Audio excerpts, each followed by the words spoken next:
The President of the United States today sharply reduced the deadlines for Putin to 50 days, during which he must reach a ceasefire with Ukraine.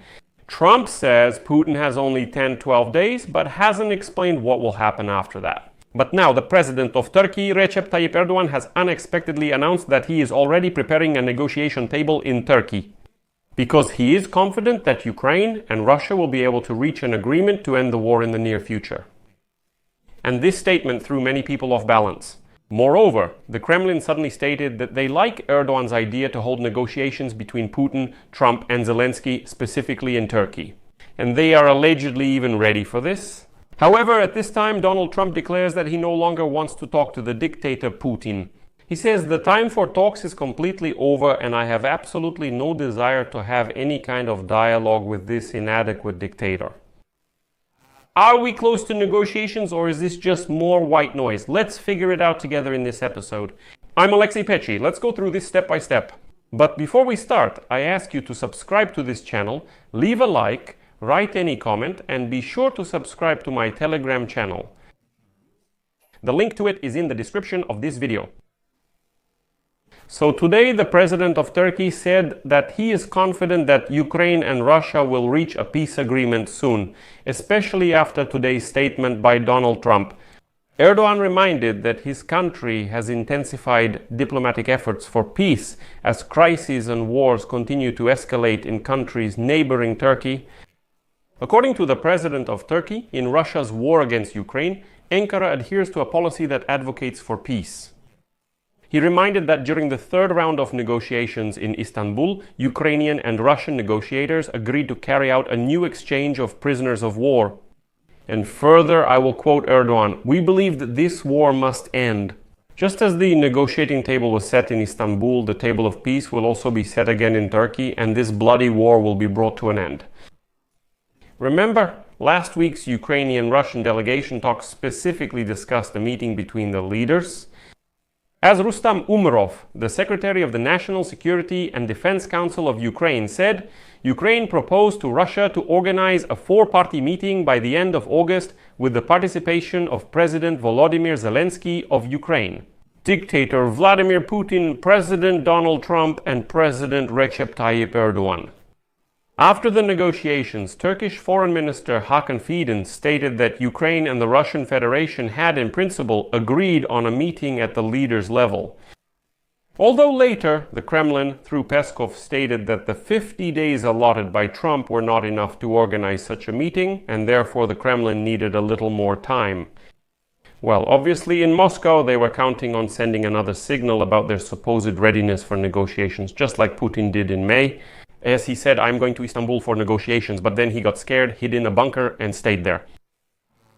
They were counting on Trump softening again, believing this Russian lie, and extending his own 50-day deadline.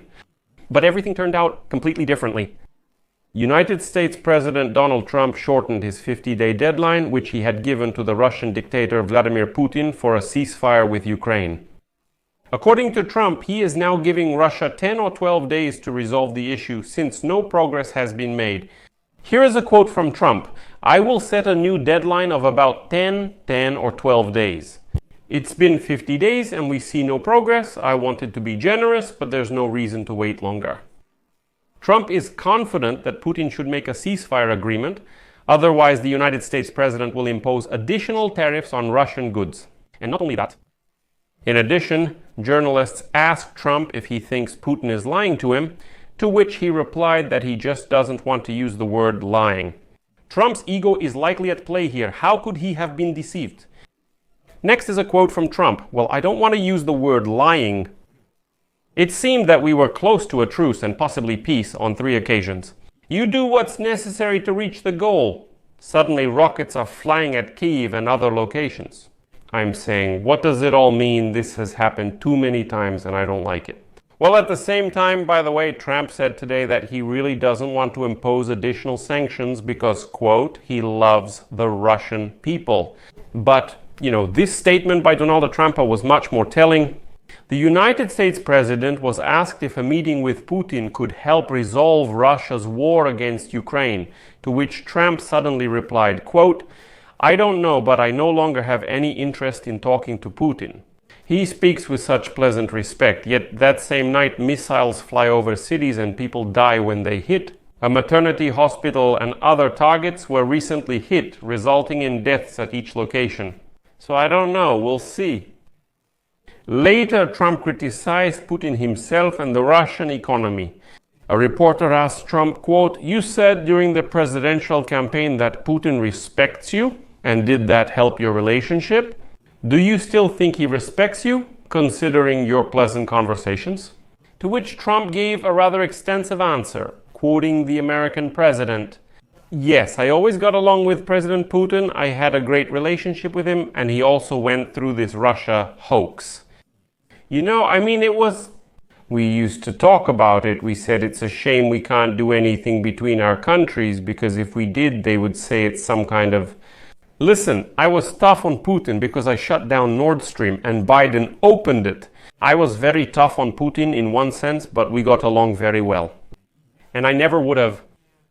I never thought this would happen. I thought we could come to some kind of agreement, and maybe it will still happen. But actually it's already very late now, so I'm disappointed.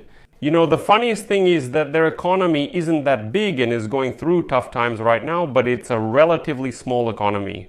He had a strong army, but the economy is weak now. He's facing many challenges.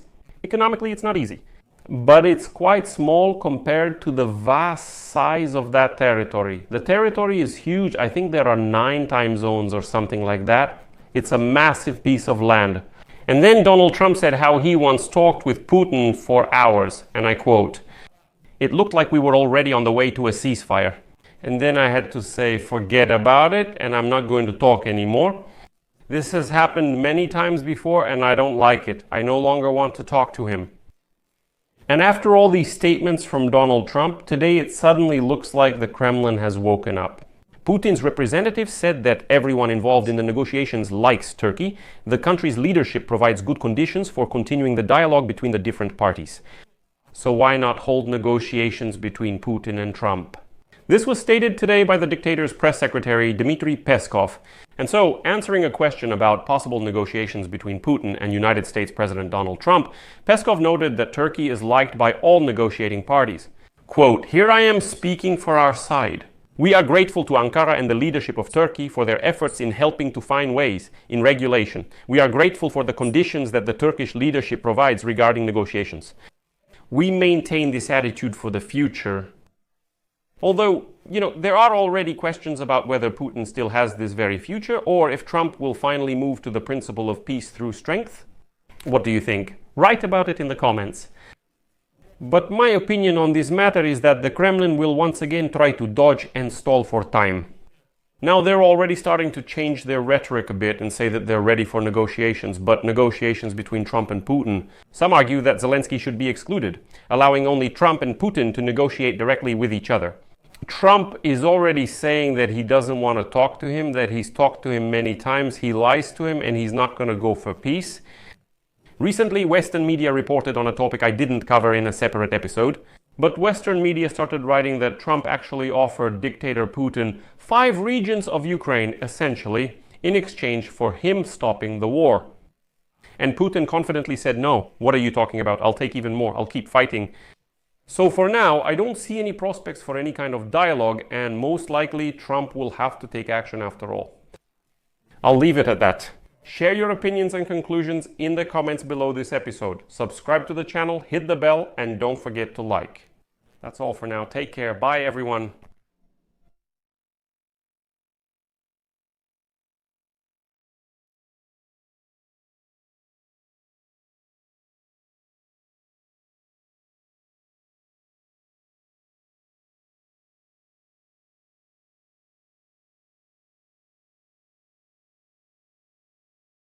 Subtitles created by